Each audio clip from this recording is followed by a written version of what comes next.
À ce jour, la seule vie dont nous soyons certains de l'existence, dans l'univers tout entier, se trouve sur la planète Terre. Que cette vie soit intelligente est, disons, discutable. Quoi qu'il en soit, il n'est pas surprenant que nous recherchions inlassablement la vie sur d'autres planètes. Jusqu'à présent, on en a découvert plus de 4000. Mais ce qui est plus impressionnant encore, c'est que la NASA a compilé une nouvelle liste de 24 planètes qui ne sont pas seulement semblables à la Terre, elles seraient meilleures que notre planète natale. Les conditions y sont si bonnes qu'elles seraient plus confortables que chez nous. Examinons quelques-unes d'entre elles. KOI 5715.01. Cette merveilleuse planète se trouve dans la constellation du Cygne. Et pourquoi est-elle si merveilleuse ? Eh bien, notre Soleil est une naine jaune. Or, même s'il n'est pas si mauvais pour entretenir la vie, certaines étoiles le font mieux. La planète KOI 5715.01 est en orbite près d'une naine orange. Les naines oranges sont des étoiles légèrement plus petites que notre Soleil, avec une luminosité un peu plus faible. Cela ne veut pas dire que nous allons vivre dans une obscurité totale. En fait, si la planète se trouve plus près du Soleil et qu'elle a une atmosphère plus épaisse, elle pourrait même être plus claire et plus colorée que la Terre. Notre Soleil a une espérance de vie très courte. Actuellement, il ne lui reste plus que 7 à 8 milliards d'années à vivre, soit un peu plus que l'âge de la Terre. Les naines oranges, quant à elles, peuvent vivre 45 à 70 milliards d'années. Donc, non seulement nous pourrons traîner plus longtemps sur cette planète, mais les planètes autour de ces étoiles ont plus de temps pour développer la vie. Dans l'idéal, il faudrait trouver une planète à côté d'une naine orange et âgée d'environ 7 milliards d'années.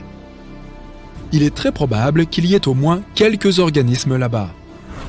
KOI 5715.01 a environ 5,5 milliards d'années. Certes, elle ne semble peut-être pas assez mature, mais ce n'est pas si grave. Notre Terre est 1 milliard d'années plus jeune, et ça ne nous a pas arrêtés. La planète est assez proche de son étoile et se trouve dans une zone habitable. Une année là-bas dure 190 jours. Imagine que tu ailles encore à l'école primaire et que tu aies déjà ton permis de conduire. Elle est presque 2 fois plus grande que la Terre. La température y est de 11 degrés, ce qui est légèrement inférieur à la nôtre, 14 degrés. Mais il fait probablement plus chaud là-bas, car la forte gravité l'aide à conserver plus longtemps la chaleur dans son atmosphère. Le problème, c'est qu'elle est un peu loin, à 3000 années-lumière de la Terre précisément, ce qui fait environ 29 milliards de kilomètres. Donc, n'oublie pas ton pique-nique. Maintenant, la planète KOI 3010.01 se trouve à côté de l'étoile KOI 2010. Et elle semble être un monde bien agréable. La température moyenne sur cette planète est de 19 degrés. Elle est donc un peu plus chaude que la nôtre. Mais c'est une bonne chose. Les scientifiques pensent que sur une planète parfaite, la température devrait être d'environ 5 degrés plus chaude que sur Terre. Plus il y a de chaleur sur la planète, plus il est confortable d'y vivre. Et aussi, plus les chances de développer la vie sont élevées. Le rayon de cette planète est presque 1,5 fois plus grand que celui de la Terre. Il y a une certaine atmosphère, bien que nous ne soyons pas encore sûrs de sa composition, mais elle est probablement similaire à celle de la Terre. Les scientifiques pensent que nous y trouverons un océan et qu'il peut couvrir jusqu'à 60% de la surface. Or, dans un monde parfait, l'eau et la terre devraient être réparties de façon plus égale que sur notre planète. Un peu plus de terre signifie un peu plus de territoire et de ressources. Cette planète est en fait très similaire à la Terre. La ressemblance est si frappante que les scientifiques pensent que nous avons 84% de chances d'y trouver de la vie. Bien sûr, pas forcément une forme de vie intelligente, mais au moins quelques animaux. Génial, non ? À quoi penses-tu qu'il pourrait ressembler ? Une planète très semblable à la Terre, mais avec une gravité plus forte. Si un animal y vit, il est probablement trapu avec de petites pattes très puissantes, ce qui est à la fois adorable et effrayant. Mais nous ne pourrons pas découvrir la vérité de sitôt. Jusqu'à présent, pour nous, ces planètes sont des points microscopiques dans l'espace. Nous n'avons que quelques données ennuyeuses à leur sujet, et nous ne savons pas à quoi elles ressemblent. Nous devrons attendre de trouver un moyen de nous rapprocher de ces planètes. Kepler 186f est aussi l'une des candidates les plus sérieuses pour abriter la vie. Cette planète plutôt mignonne a été surnommée la cousine de la Terre, car elle lui ressemble fortement. Ces deux planètes sont en effet comme des sœurs, mais pas vraiment jumelles. Kepler 186f tourne autour d'une naine rouge. Les naines rouges sont des étoiles encore plus ternes et plus petites que les naines oranges. Elles vivent aussi très très longtemps. Mais leur luminosité est très faible. Cependant, Kepler 186f est plus proche de son étoile que nous ne le sommes de notre Soleil. Alors, il ne devrait pas faire trop sombre là-bas. En tout cas, pas une nuit perpétuelle. Le ciel de cette planète sera certainement d'une nuance de rouge inhabituelle, comme les couchers de soleil sur Terre. Qu'est-ce que tu en penses ? Tu aimerais vivre sur une planète avec un coucher de soleil éternel ? La taille de cette planète est à peu près la même que celle de la Terre. Pas mal, mais pas parfait. Pourquoi ? Parce que les planètes les plus adéquates sont celles qui sont plus grandes que la Terre et qui ont une gravité plus forte. Tu te dis probablement, mais ne sera-t-il pas plus facile d'y marcher et encore plus difficile de sortir du lit le lundi matin ? Certes. Mais d'un autre côté, cette planète attirera mieux l'atmosphère, qui sera plus épaisse et plus dense. Cela signifie plus de protection contre les dangers de l'espace, plus d'oxygène et plus de chaleur.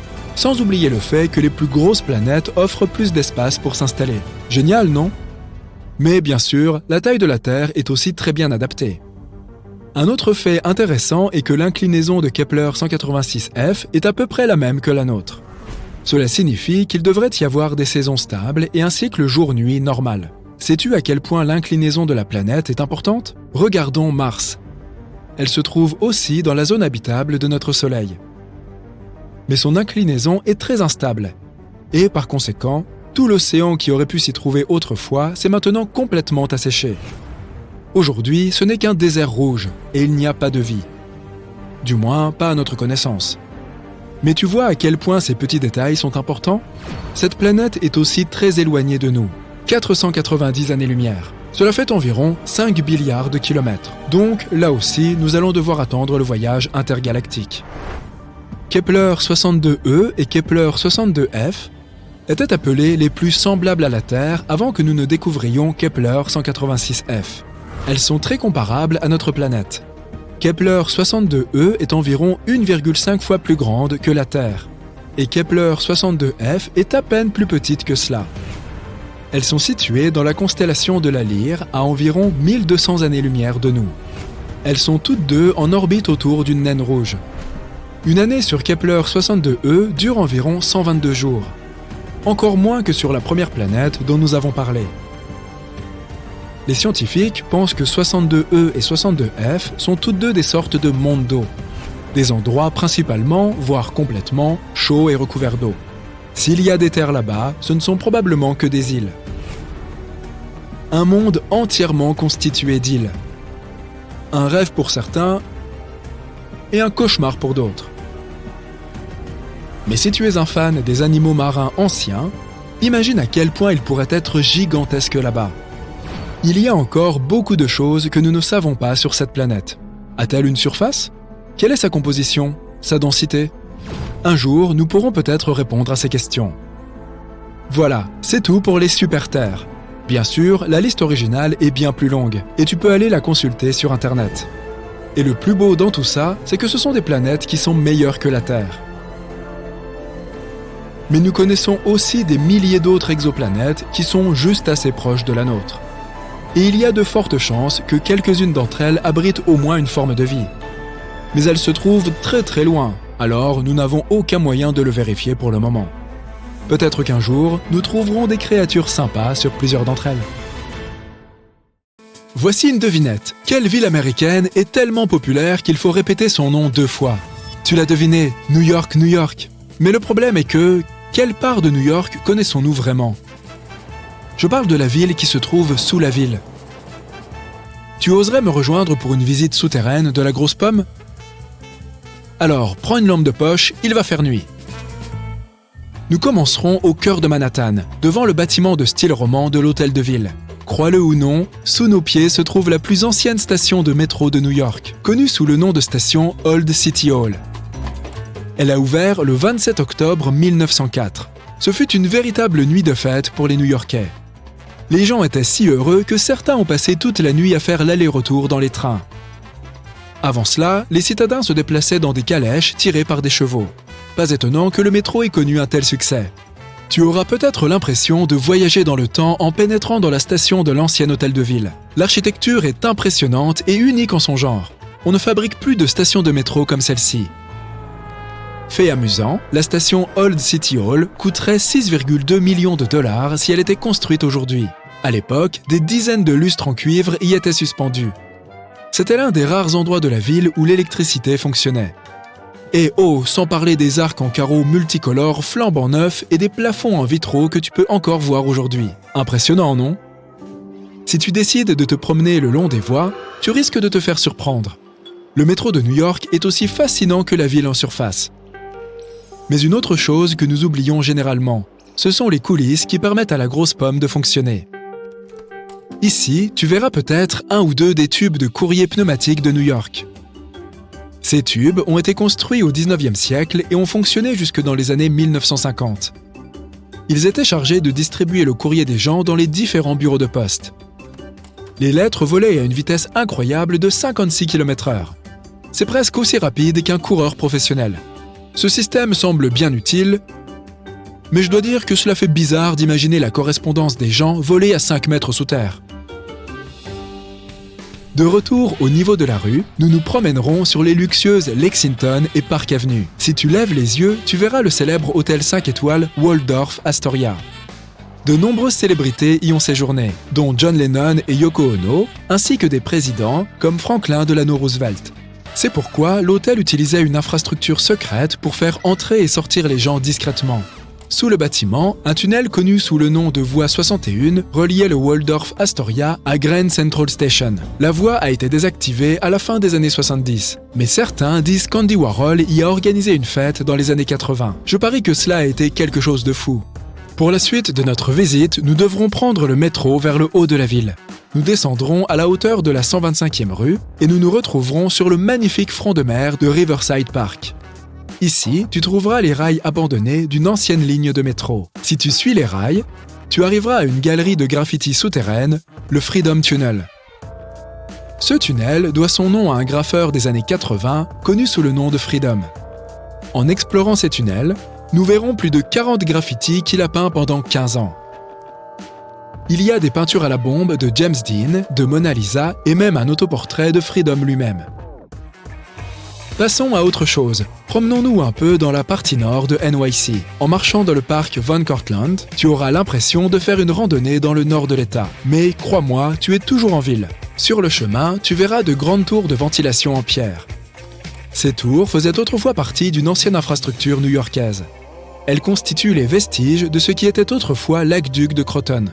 Dans les années 1800, l'approvisionnement en eau de la ville passait par un tunnel souterrain de 66 km de long, depuis la rivière Croton dans le nord de l'État de New York jusqu'à Bryant Park dans le centre de Manhattan.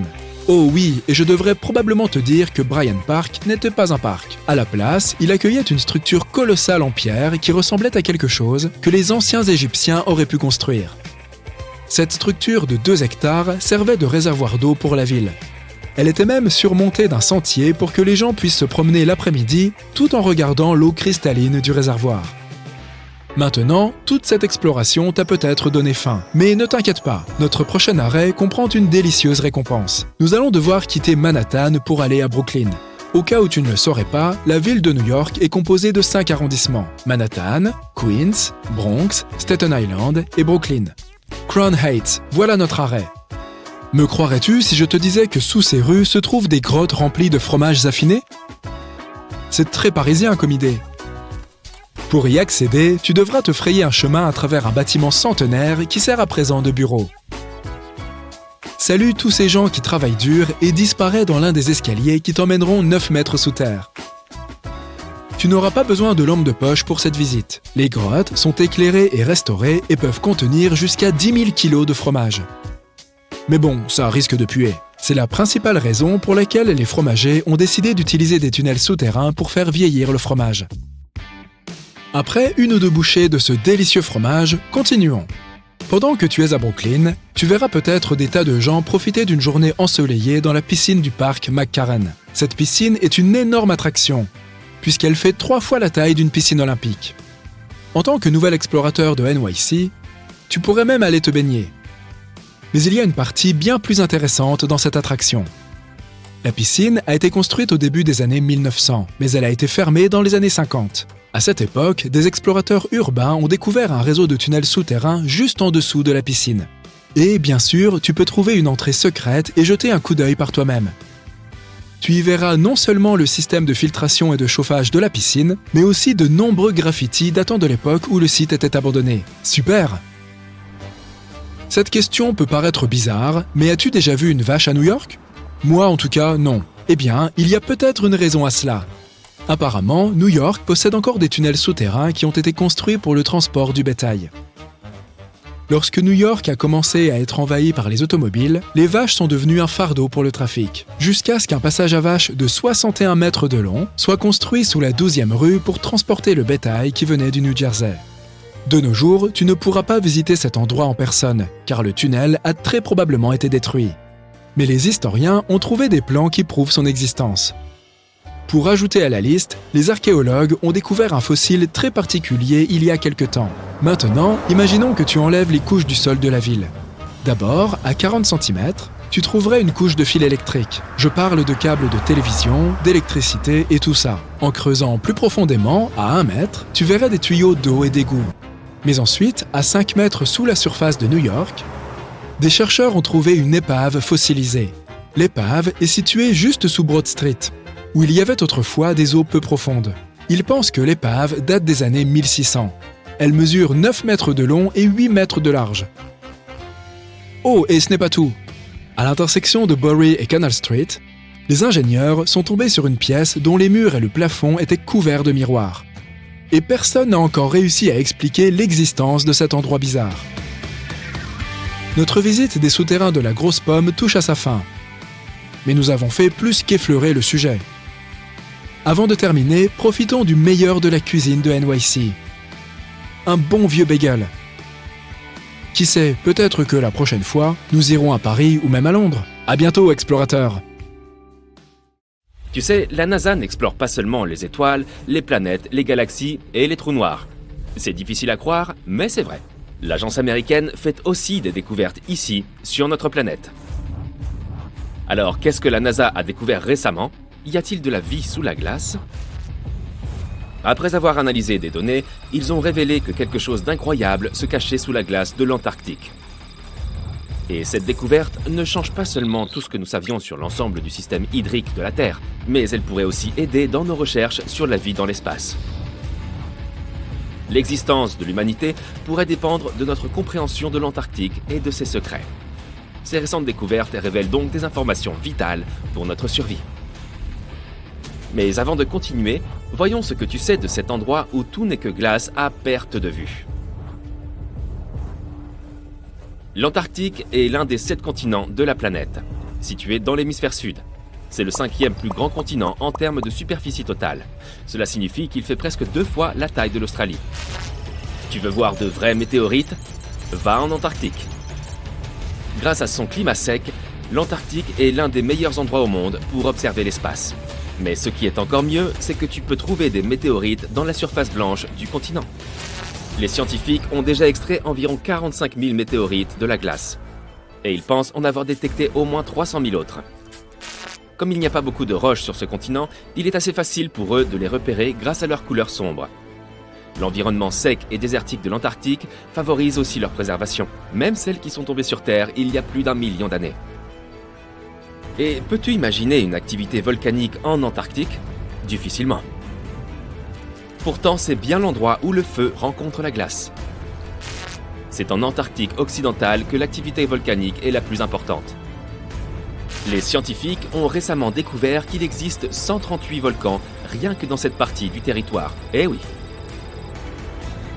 Tu crois probablement qu'il fait toujours très froid en Antarctique, mais non. Ces régions côtières peuvent atteindre une température de 10 degrés Celsius. Mais t'es-tu déjà demandé à quoi ressemblerait l'Antarctique s'il n'y avait pas de glace? Cela peut sembler inimaginable maintenant, mais ce continent n'a pas toujours été recouvert de glace. D'accord, c'était il y a 34 millions d'années. Donc jusqu'à présent, personne ne pouvait savoir à quoi ressemblerait sa surface sans la glace. Mais la NASA a remédié à cela. Ils ont créé des simulations informatiques et ont dressé la carte la plus précise du continent à ce jour. Et ce qu'ils y ont vu est incroyable. Le continent n'est pas du tout plat comme on le croyait auparavant. Il est plutôt bosselé avec des vallées, des plaines ondulées et de hautes montagnes. Mais ce n'est rien à côté de ce qu'ils ont découvert sous la glace de l'Antarctique. Alors, qu'est-ce que c'est ? Roulement de tambour, s'il vous plaît. La NASA a trouvé 2 nouveaux lacs subglaciaires. Et ce qui est encore plus cool, c'est qu'ils ont repéré ces lacs depuis l'espace. Comment est-ce possible ? Si ta réponse est grâce à des satellites high-tech, alors tu as raison. En 2003, la NASA a lancé un satellite appelé IceSat, qui a mesuré la masse de la calotte glaciaire et la hauteur des nuages et des aérosols. Le satellite a aussi permis de créer cette carte de l'Antarctique sans glace. En 2010, l'Agence spatiale européenne a lancé un 2e satellite, Cryosat 2. Son objectif, suivre les changements d'épaisseur de la glace. Puis, en 2018, la NASA en a lancé un 3e, IceSat 2, pour prendre la relève d'IceSat. Il a mesuré l'élévation de la calotte glaciaire et l'épaisseur de la glace de mer. Il s'agissait du laser d'observation de la Terre le plus avancé de la NASA. Il a fourni des données de la plus haute précision. Et lorsque ces données ont été combinées avec celles des autres satellites, il a été possible de repérer ces 2 nouveaux lacs près de 2 autres de plus grande taille. Mais d'abord, comment est-il possible que ces lacs existent ? L'épaisseur moyenne de la plupart des glaces de l'Antarctique est d'environ 1,9 km. Cependant, elle peut atteindre plus de 2,8 km d'épaisseur à certains endroits, surtout en hiver. On pourrait donc se dire qu'il n'y a rien en dessous. Mais la science nous dit le contraire. Ce n'est pas vraiment visible à l'œil nu. Pourtant, la glace du continent s'écoule lentement, mais constamment, et ce dans différentes directions sous la pression de sa propre masse. Mais pendant de nombreuses années, les scientifiques ne comprenaient pas comment l'eau se déplaçait. Cela a commencé à changer en 2007, lorsque les données recueillies par l'IceSat ont permis de comprendre ce qui se cache sous la surface. Ils ont découvert pour la première fois un réseau de lacs d'eau de fonte, tous connectés sous les courants de glace rapide de l'Antarctique. Et il y en avait des centaines. La glaciologue Hélène Amanda Fricker de la Scripps Institution of Oceanography a émis l'hypothèse que les changements d'élévation mesurés par l'IceSat se produisaient en raison de la dynamique de ces lacs. Ils ne retenaient pas l'eau de fonte de façon statique. Au lieu de cela, ils se remplissaient et se vidaient continuellement au fil du temps grâce à un système de canaux. Et au fur et à mesure, la glace au-dessus se soulevait et s'effondrait. Mais où allait toute cette eau ? Dans l'océan, bien sûr. Et il s'en écoule beaucoup. Une étude récente, coécrite par Fricker, a révélé que l'écoulement des eaux d'un lac déverse pas moins de 750 milliards de litres dans l'océan en seulement 3 jours. D'innombrables mystères concernant les phénomènes naturels attendent encore d'être résolus. Mais la découverte de ces 2 nouveaux lacs donne aux scientifiques une meilleure idée de la vitesse à laquelle la calotte glaciaire de l'Antarctique se modifie à mesure que le climat se réchauffe, ainsi que de la façon dont cela affecte les courants océaniques et l'élévation du niveau de la mer. Le cycle de remplissage et d'écoulement des lacs provoque également des fissures et des crevasses sur la couche de glace. Les informations que les chercheurs trouveront dans ces nouveaux lacs leur permettront donc de mieux comprendre ce qui se passe à la surface de la glace. Ils pourront aussi évaluer comment ce système de remplissage et d'écoulement influence la vitesse à laquelle la glace glisse dans les océans et les mers. Et cela signifie qu'ils pourront évaluer comment l'eau douce ajoutée peut modifier les écosystèmes marins. Cette découverte peut également nous permettre de savoir si la vie existe sous la glace. Génial! Les scientifiques ont foré à environ 1068 mètres dans la glace et ont découvert que les échantillons d'eau prélevés dans l'un des lacs contenaient environ 10 000 cellules bactériennes par millilitre. Un nombre aussi élevé de vie bactérienne est un bon signe, car cela signifie que les eaux glacées pourraient aussi abriter ces formes de vie plus développées, comme des micro-animaux. Et l'un de ces nouveaux lacs pourrait même être l'endroit où ils vivent. Mais le plus fascinant, c'est que ces nouveaux lacs pourraient les aider à comprendre si la vie est possible sur d'autres planètes. Les scientifiques pensent que la vie sous la surface gelée de la planète Mars, s'il y en a, pourrait correspondre au modèle observé dans les lacs de l'Antarctique. Il est donc possible qu'ils trouvent de nouvelles informations cruciales sur le type de vie qui a pu exister sur la planète rouge. Mais les hivers y sont plutôt rudes.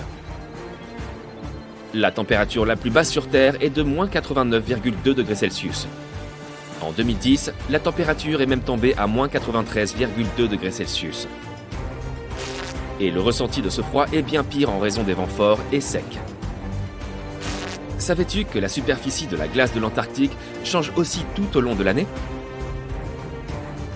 Elle fait environ 3 millions de kilomètres carrés en été. Mais en hiver, elle atteint 19 millions de kilomètres carrés. Pourtant, malgré ces changements, elle reste le plus grand morceau de glace existant sur Terre. Désolé l'Arctique, c'était bien tenté. Tu as déjà vu des manchots? Eh bien, ces animaux sont les maîtres des lieux, car il n'y a pas de peuple indigène en Antarctique. C'est un no man's land, et aucun pays ne le possède. Sa véritable population est constituée de 5 espèces différentes de manchots, de phoques et d'orques. Malgré les conditions difficiles sur ce continent, tu peux aller y pêcher en touriste et y faire des recherches. Environ 5000 personnes résident sur le continent pendant l'été dans des stations de recherche. Mais quand l'hiver arrive, ce nombre diminue bien entendu, jusqu'à un petit millier. Enfin, la couche de glace de l'Antarctique représente 70% des réserves en eau douce de la planète. Imagine ce qui se passerait si elle fondait. Le niveau des mers, partout dans le monde, augmenterait de près de 60 mètres.